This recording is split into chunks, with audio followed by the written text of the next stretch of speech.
Now, the resolve of Nigeria's security services, the Independent National Electoral Commission, INEC, and the people of Anambra State is being severely tested as the date for the governorship election in the state approaches.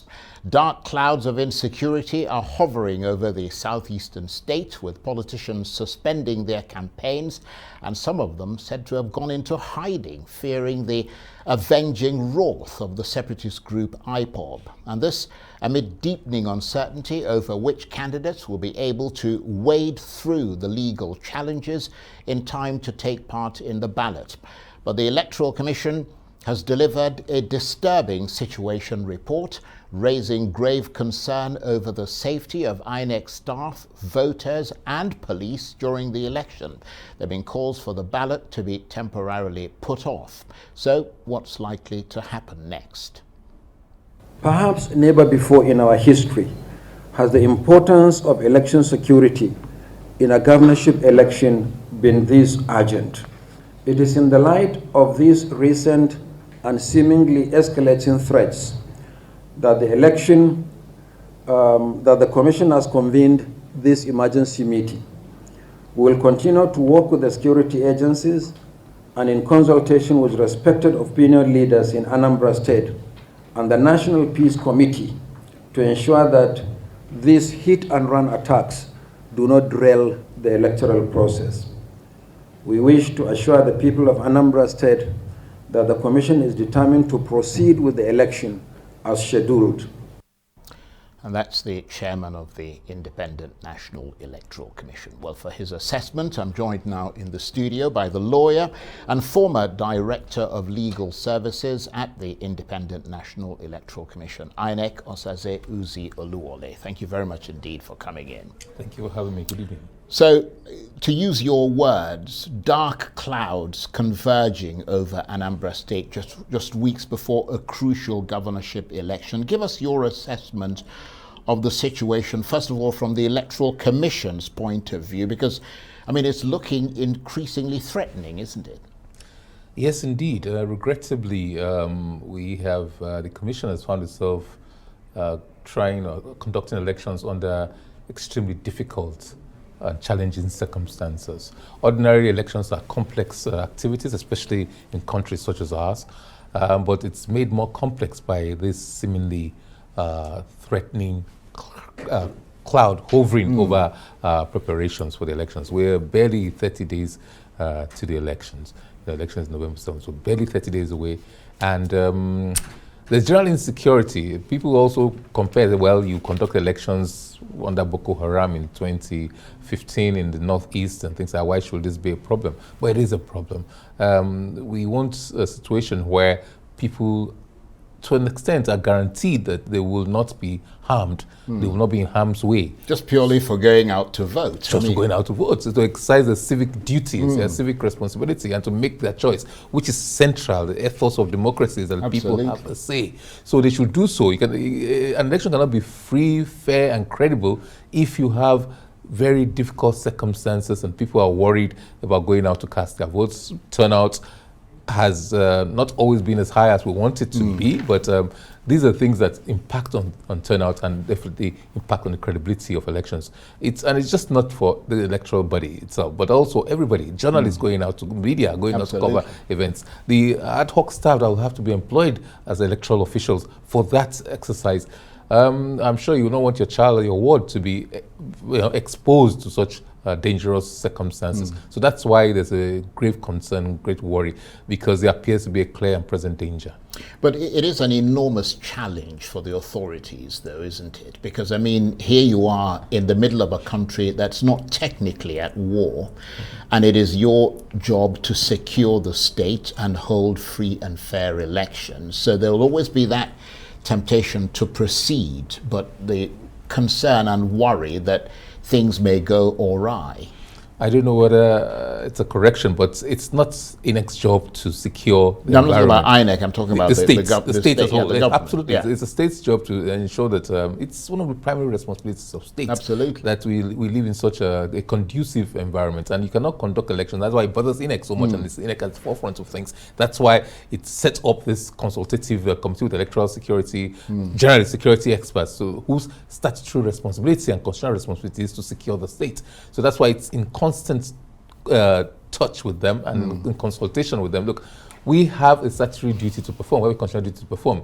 You also have your own duty, and they both coincide. We both must perform our duties under conducive circumstances. And, absolutely. And yes, it's a thing of great worry. It is a thing of great worry. And of course, a number of the politicians, I've spoken to some of them in Anambra State, actually want the election to be postponed. I mean, apart from the fact that some of them have gone into hiding for fear of IPOB, I mean, there's a lot of uncertainty over who the contesting candidates will be, isn't there? Yeah, that's adding cursing further complexity. I don't know. I'm not aware of anybody who has publicly, a notable figure who has publicly come out to ask for a postponed election, because there are consequences. No, they've said it privately. Yes, as I'm saying publicly, there are consequences for that. I am fairly sure there will be in some people's interest if the election is postponed, but I don't think, in my own personal opinion, there have been interest of Anambrians and Nigerians generally to have to postpone election once fixed. And each time you postpone election, you saw the general election in 2011, in 2015, in 2019 were postponed. You know the fallout and the consequences of those postponements. Well, some people argue in 2015 after the Chatham, about the then NSA went to Chatham House and made a pronouncement that from London and advised INEC to postpone the elections. INEC did not want to. Edo, 5 years ago, they did not want to postpone the elections. But now, if you don't postpone the elections and you go ahead and on the advice of security agents, there's a challenge. Because either by subterfuge, by deliberate action, or inadvertently things go awry and people are maimed, injured, or killed, everybody will lay blame on the commission.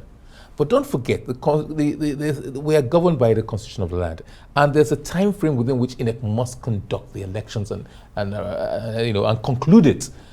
And it cannot be earlier than 30 days to the expiration of tenure, which I believe is sometime in February 2022, or 90 days outside of that, 150 days, I beg your pardon. So there's a time limit. So even if you're talking of postponement, then definitely within December, January, you must conclude the election. But what if the insecurity continues into that period, that time limit period? What sort of legal quagmire does that create? I mean, would we be into a sort of constitutional crisis? Indeed, you said it. We will be in a constitutional crisis, because the Constitution envisaged that you must conclude the election, you conduct the election within that time frame. And it's a flexible time frame, almost a 4 months, 30 days, a long period within which you should be able to.